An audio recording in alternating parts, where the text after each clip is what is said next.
Hello friend, आंचल के लोकगीत में आप लोग का स्वागत है।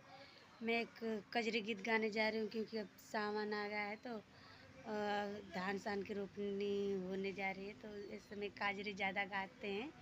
सब औरतें धान उन रोपती हैं, तब इसलिए मैं एक बहुत अच्छा सा कजरी गीत गाऊंगी। सुनिएगा, आप लोग को भी अच्छा लगेगा। हमारो ससुर बनारसिया गोरखपुर में दादी बेचे भेज। हमारो ससुर बनारसिया गोरखपुर में दादी बेचे भेज। जहाँ देखा जल मिसी पैया वहाँ रे हमके दादी बेचे भेज। जदी मोरे खैला दहेड़ी मोरे पोरे न गेड़ुरिया बहवाई हो दिहला।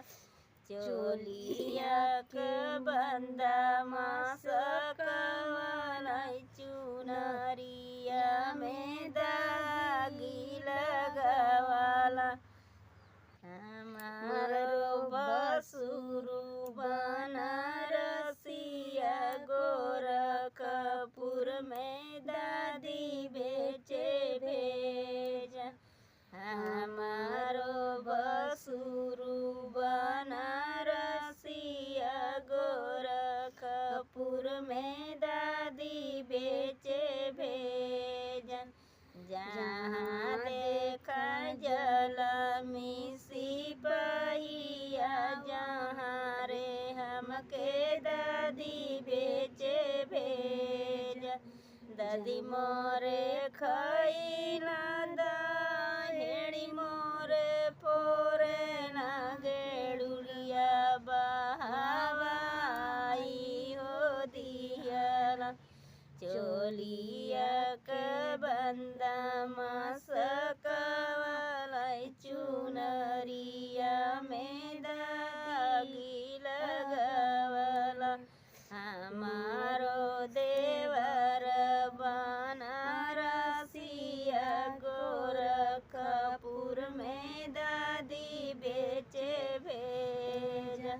हमारो देवर बनारसिया गोरखपुर में दादी बेचे भेज। जहाँ देखा जल मिसी पैया वहाँ रे हमके दादी बेचे भेज। दादी मोरे खैना दहेड़ी मोरे फोरे न गेड़ुरिया बहवाई हो दिहला। चोलिया के बंदा मास कवलाई चुनरिया में दागी लगवाला।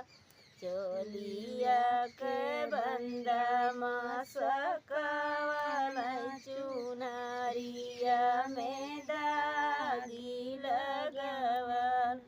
हमारो स्वामिया बनारसिया गोरखपुर में दादी बेचे भेज।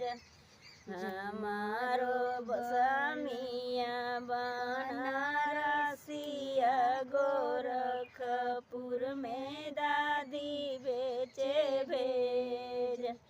जहाँ देखा जल मिसी पैया वहाँ रे हमके दादी बेचे भेज। दादी मोरे खैला दहेड़ी मोरे पोरे गेड़ुरिया बहवाई हो दिहला। चोलिया के बंदा मास कवलाई चुनरिया में दागी लगवाला।